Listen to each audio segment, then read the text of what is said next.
everyone, thank you for being here. Today we're going to talk about 3D gaming and how does that relate to you all.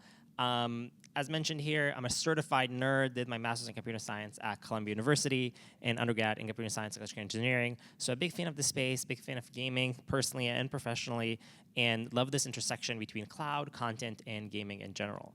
We're going to do some kind of interactive stuff. I'll show a game engine, just to kind of get a feel of the room. How many people have ever tried to build a game themselves using game engines or stuff like that, or interested in doing that? Perfect, okay. So a little bit of us kind of before I start. I run a company called Echo 3D. We are a cloud solution for 3D digital asset management, which basically means that we're a very fancy Dropbox for 3D. We allow developers to build games and then change the assets through the cloud. That means that if Christmas is coming up and you want to retexture all your game assets, you can do that on the cloud. That changes in the game. We'll talk about that a little bit more. But that's just to get some context. We are partnered with some of the amazing companies like Unity, which is one of the leading game engines, NVIDIA, Qualcomm, Intel, and more.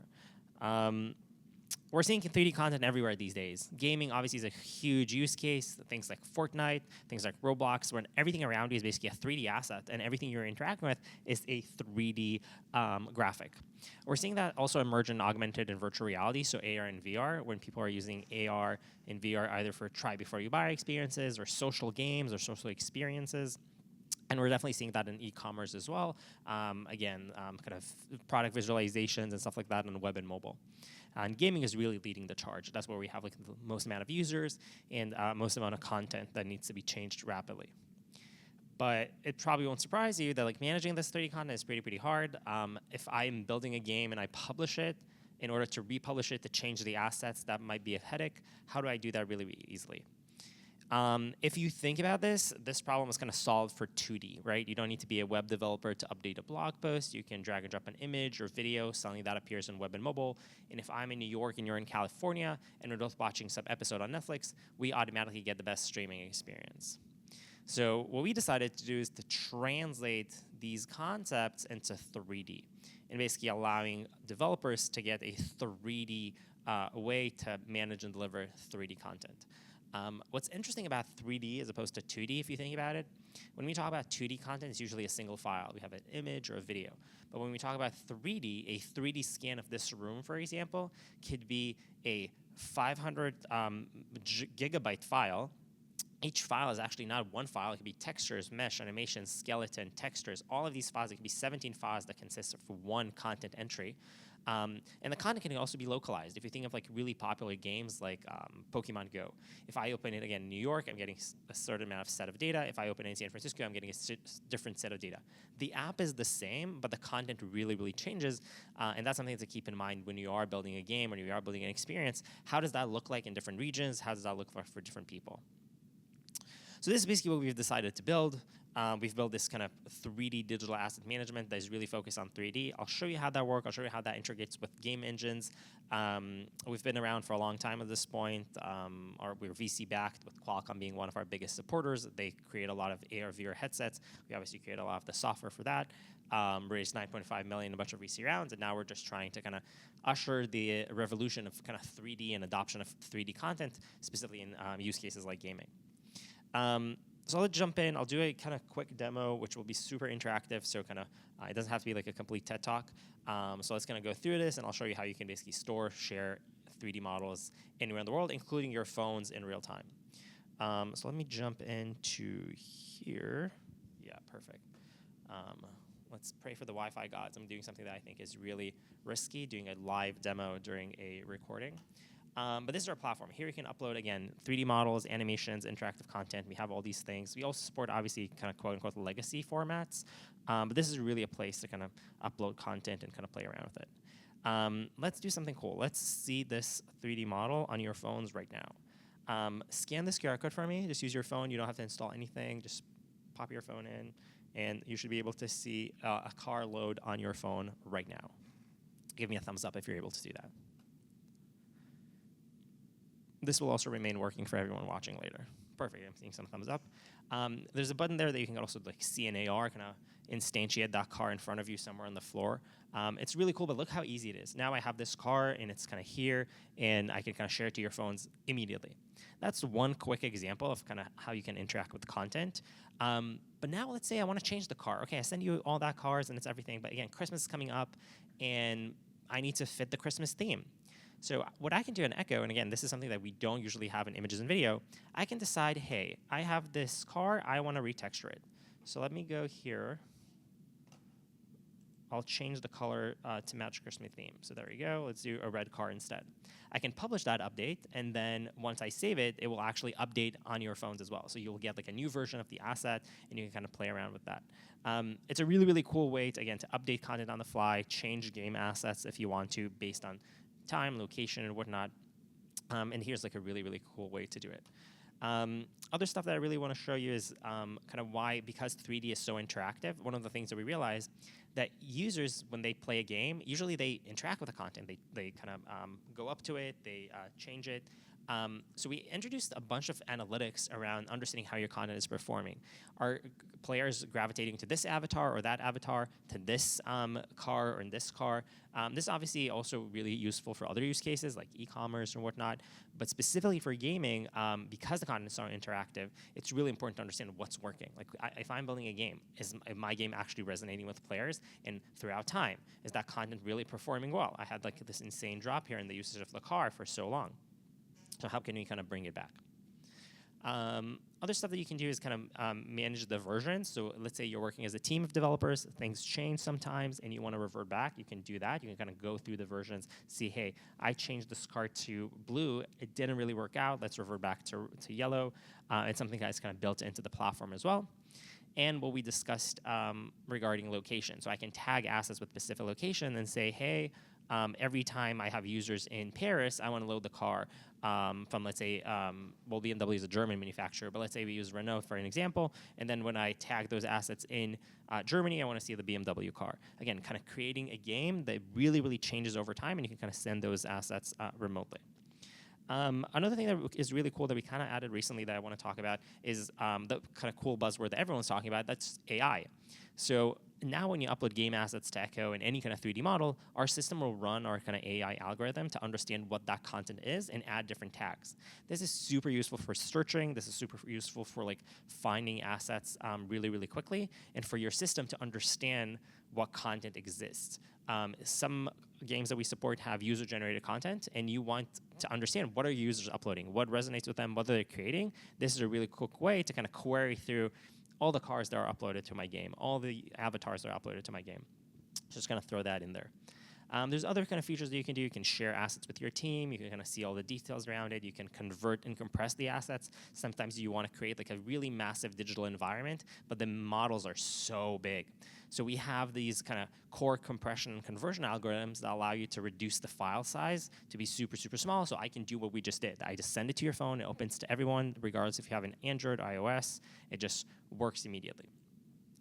Another example of kind of big scenes that I can kind of show, here we have a massive, massive point cloud. This is another kind of way to 3D scan rooms.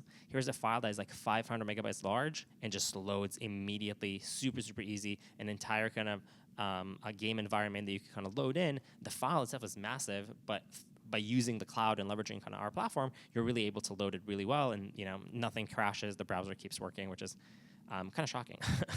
Other stuff that you can do, again, if you're building a digital environment, you can create different categories, full-blown levels for your game, add metadata to them. So this is a way for you to track literally, again, who are your users, what are they using, kind of assign different user IDs and stuff like that. This is something that you can do in the platform as well.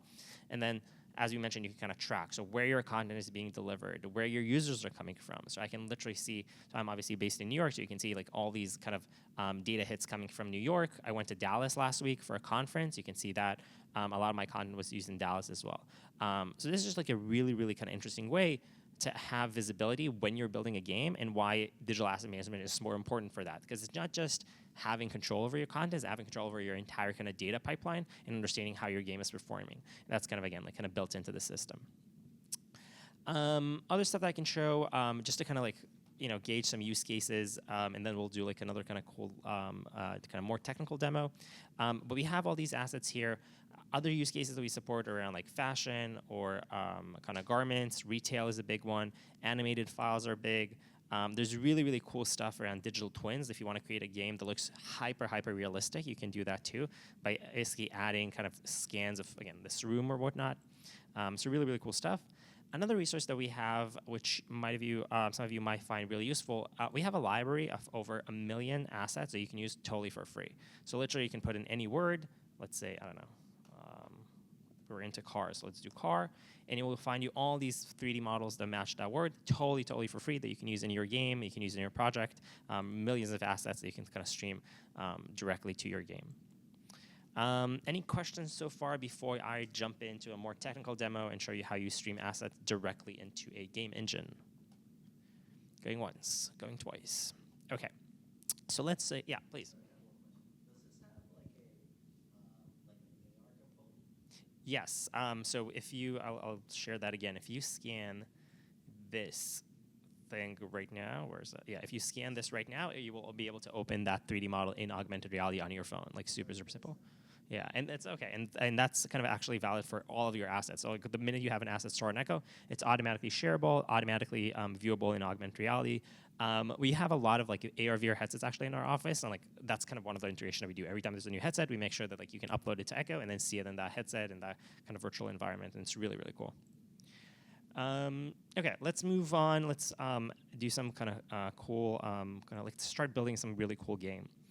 So I have Unity open right here. This is a game engine that a lot of developers love to use. They have a free version that you can use. But what we see here is just an empty scene. There's nothing here. But I want to build a game. I want to like start streaming data from the cloud into my game. So how do we do that? We have all these kind of integrations right here that you can use. A lot of them are like totally free. Some of them are completely open source. We have examples here of Unity, Unreal, JavaScript, like all these kind of different developer platforms that you can use to build games. I already kind of pre-dropped our SDK, our software development kit. And all I'm going to do is I'm going to plug in my collection ID, so basically my ID for this collection and some ID for the asset that I want to bring in. So what we have here is I took this ID, so this collection ID, and I'm taking the ID of this kind of yellow dress, and I want to bring that down into my game. So let's press play, see what happens. Data is now kind of streaming from the cloud to the game engine, and voila, suddenly out of thin air, this dress appears right here. I didn't need to do anything technical. It just manifests kind of in real time. Super simple, super cool. And again, we're basically able to build games out of thin air. If I stop this game from playing, everything disappears. Again, the asset doesn't actually exist in memory. It comes in from the cloud. This means that if I change the game, if I change anything on the cloud, it will change remotely. Let's actually see that happen in practice. So let's rerun the game. The data, again, will come in. We'll see the dress again. And now let's say I want to make this dress rotate. I want to animate it a little bit. So let's go back to our cloud, add some metadata right here. I'm going to add something like direction equals right. Bam. Updated this metadata, and let's go back here. Bam, suddenly it starts rotating in real time. Basically what we had here is the metadata streams into the game the same way the model is. In this case, it's almost like sending in a push notification. Something changed in the cloud, I want you to change. And then in that case, it was the direction of the rotation. Let's stop that from rotating simply by just deleting this metadata tag. This is obviously a simple example, right? It basically allows you to show that you can change anything remotely. I used direction, but you can do anything. You can do name equals John, load only the models named John. Location equals Paris, load models that are set with Paris. You're limited only by imagination. You can build any game and use the metadata and kind of hijack that mechanism to build anything you want, as dynamic as you want. This is still a fully fledged game. It's just that the assets are coming in from the cloud. This also means that when you build this game, the game itself will be super small. Like the packet that you actually submit to an app store will be super small because the assets are not really there. And only when people actually download the app and kind of play with it, the assets will appear.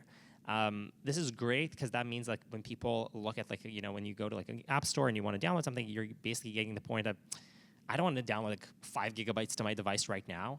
And you see that with games like Fortnite, we're going to talk about it a little later, but every time there's like an update or a season, it's basically this massive update. I need to download like 20 gigs to my device, and like, what is going on? And this is kind of something that we can also resolve. There's a question. Yeah, please. So this model, like if it's a community model and the model owner changes it, does that affect, like how do you lock in? Oh. What if you as the game maker, you always want a yellow dress, Yeah. but I've taken it from your platform, and how do I hear? Yeah. Oh, okay. That's a fantastic question. So I'll just repeat it for the camera. What do you do when you want to lock in an asset and you want different people using the same asset, but you don't want them to change it for you and stuff like that? So you can actually do that inside the platform. So you can decide. First of all, you can lock assets specifically. Basically, say like this. Like I don't want anyone to be an editor. When you add users to your project, you can literally say, hey, they're admins. They can do anything. Or this is, for example, I have Megan here. She's an editor, but I can also add users that can't change anything.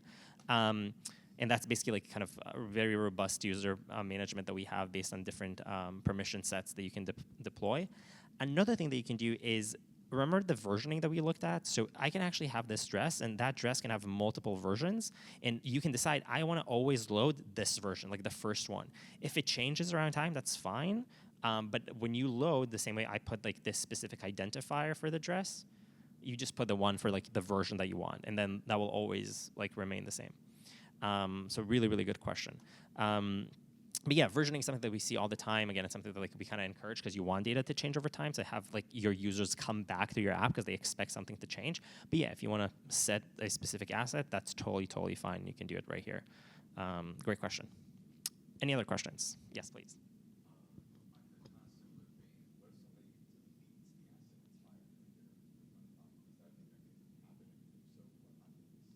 Yeah. So the question was, what happens if you delete an asset? So that will affect your application if it's completely deleted. The good thing is you can always like revert back, but just make sure you don't give people malicious permission to your content. But yeah, that could definitely happen. If you delete the asset completely, it won't be available in the game anymore. You can, if you want, we have this option to cache some of the models, so we kind of preload them. But then again, at some point, if it will update, that will kind of disappear. But great question. Any other questions before we move on? Okay, so we have that model right here. We have another thing that I really want to show is kind of, again, it's a bit technical, but it shouldn't be that crazy. What happens if you want to change something like code-wise, if you want to change something in the model or in the behavior in the game. So I'm going to open this quick script. I'm going to go through it. It's really, really easy. This is a script in Unity format. So it has start, which means what happens when you start the application, and it has an update. Update is a really interesting kind of function. If you think about it, you're building a game here. You're building something that's almost like a continuous video that happens all the time. So update is a function that is called every single frame. Like every single frame of the game, this is happening. This means that don't overload this function. If you put something that like crashes it, it will crash your game. But let's look at, again, like a quick snippet of code of what we're able to do here. So here, for example, if we focus on this segment, I'm seeing, hey, does this model, this entry, have some additional data? If it does have additional data and it has an entry called name, do something. For example, set the name to that value. So this is just a code that, again, like you can just use metadata to connect if flows, run through scenarios, and do anything you kind of want by just kind of changing that code. Let's see how that manifests in real time. So if I stop this application, I go back here and I add some additional metadata. So for example, name equals I don't know, John. I save that. Oh, sorry, I can't do name. Let's do I don't know, let's do something else. Let's do x equals 5. This is, again, like this is how you can kind of use all this data to play around the same way we saw with the rotation. It will just bring it down, and then like this script specifically is the one parsing the data. So you can, again, hijack this script, change whatever you want, x, name, whatever, and that will appear and that will manifest. The address would appear, yeah, so now it's far away because I put x equals 5, so it just changes. But again, it could be anything, and you can kind of like change this code to be whatever you want it to do. Okay, so that's pretty much what I wanted to see on the platform and to show with the game engine. Let me jump back to the slides a little bit, review, and kind of like answer any questions you have. So what did we see so far? So we saw that with the simpler asset management, we're able to manage like your library across your team, across your organization. We saw AR features that allow you to deliver assets directly to your phone immediately. And we saw all these optimizations that actually support this happening. And you can have all these massive files just appear in a game engine in a few seconds. How does it work again? So you have the kind of non-code platform that you kind of use, everything we saw. We have the technical integrations like the SDK for Unity that we saw that allows you to make that connection between your game to the cloud, and then the platform just stores and updates and streams everything for you immediately. We talked about this a little bit, but let's kind of dive into that. You can see some really popular apps from the App Store. Bless you. And they're super massive. It takes them like, you can see that some update, like some file were updated like years ago. So in general, 3D apps and games are really, really hard to update and really hard to kind of manage. But again, what we saw today, you kind of automatically making them much, much smaller, much, much easier to update, and give your kind of users a better experience, because suddenly there's a reason for me to log in. You know, the reason we go to like social media or websites is because like every time I load you know, TikTok or whatever, I see new content. That's not necessarily what's happening in games these days. Like I play a game and if I open it tomorrow, it's going to be the exact same game. Why is that? It shouldn't be the case. Again, if it's Christmas, if it's raining outside, I should have a different experience in the game. So this is something that we're really, really trying to push, like super dynamic games, content being rapidly changes, user-generated content that you should be able to control. So if you're building a game, how cool will that be? Again, if it's like it's raining outside and players log into your game, suddenly things change based on the rain, or they change based on their location. So this is something, again, like we're really, really trying to kind of push. So game developers will understand that their games need to like live on and be dynamic and kind of create really fully fledged worlds that feel really customized for their users. Today we have around 130,000 developers who use Echo. Again, it's for a lot of games and a lot of experiences. We see people who are trying to gamify e-commerce experiences and kind of virtual tours. We even saw people who take 3D models and do things for architecture and urban design. There's really like an insane amount of things for 3D. 3D is in a place very similar to what kind of 2D was in the back. That we had, oh, what do you need a website for? And it wasn't clear, but now we have, you know, e-commerce websites and blogs. 5 years after, people ask, oh, what do you need an app for? And now Lady Gaga has an app. Ride-hailing is obvious use case. Dating is an obvious use case. So now we're in the same thing with 3D. What needs 3D? So gaming is one that's kind of an obvious use case, but then we're seeing it again in e-commerce, in training, in data visualization, in marketing. So really, if you get something out of this talk, is really I'm trying to like think about like how can I inject 3D models into my next project? If I'm doing something, how can I inject augmented and virtual reality? What we saw today, like I have this car, bam, I send it to everyone's phone. Cool. That's obviously a really, really cool thing that any car company can adopt. So here's some like more use cases just to kind of hopefully just inspire you a little bit. There's some examples here of 3D being used obviously for gaming, but also for shopping and for tourism and for ads and for home design. Obviously, try before you buy. Surgery, that kind of product and that project in the middle is something I did back in the day at Columbia University, where we took CT MRI scans, converted them into 3D, and then physicians would literally see the patient's heart floating above them during surgery. It was like a crazy, crazy use case and a crazy kind of bringing 3D into the OR, and specifically here is like AR into the OR, so it also like marketing-wise sounded really good.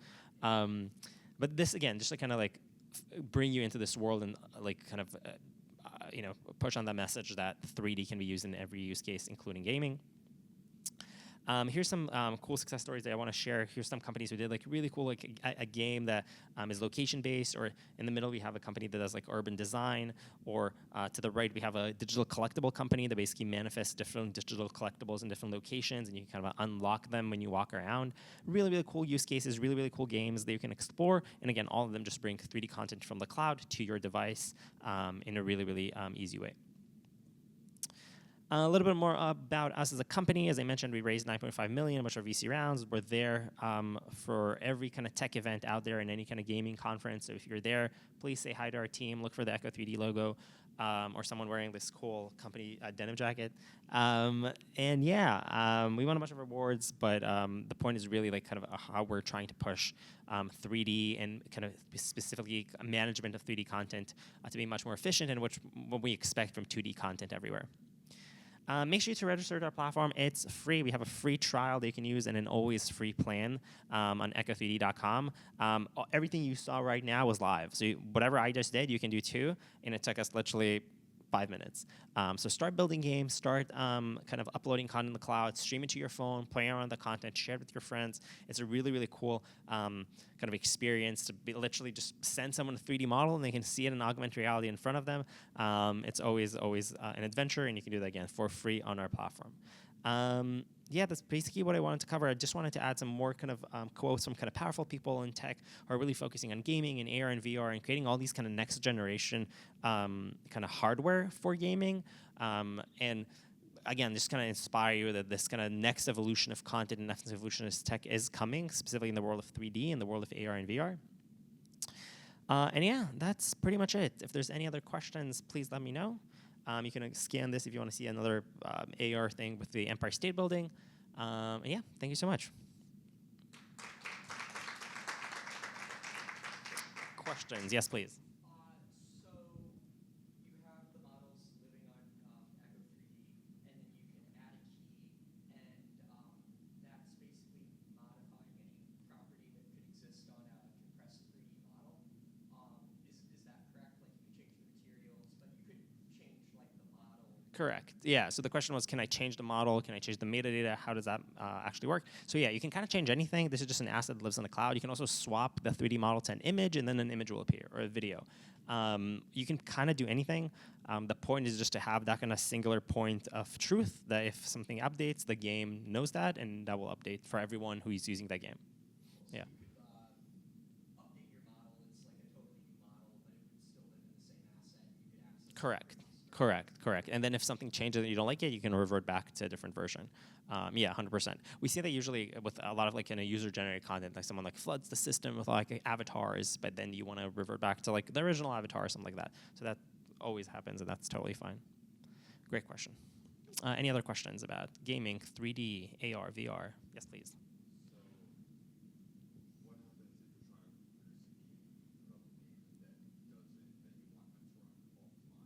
Yeah.